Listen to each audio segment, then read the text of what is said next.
ऊर्ध्वमूलमधशाखम्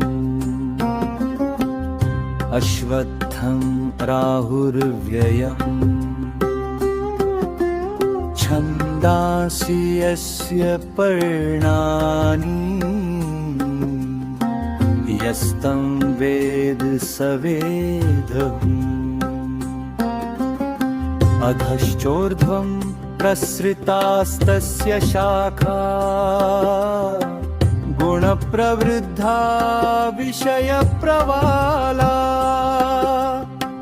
अधश्च मूलान्यनुसन्ततानि कर्मानुबन्धीनि मनुष्यलोके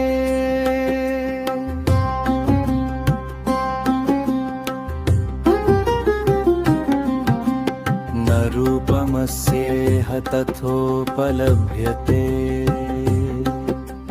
नान्तो न चादिर्न च सम्प्रतिष्ठा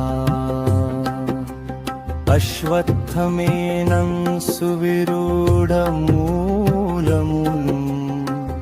असङ्गशस्त्रेण दृढेन छित्त्वा ततः पदं तत्परिमार्गितव्यम्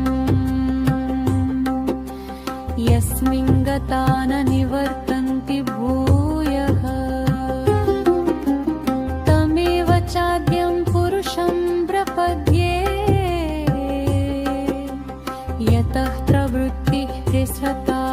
पुहारी निर्मानमोह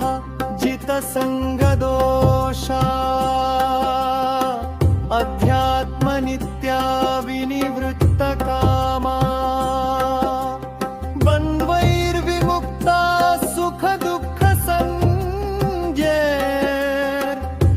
सुखदुःखसंज्ञैर्गच्छन्त्यमूढा पदं व्ययं तत्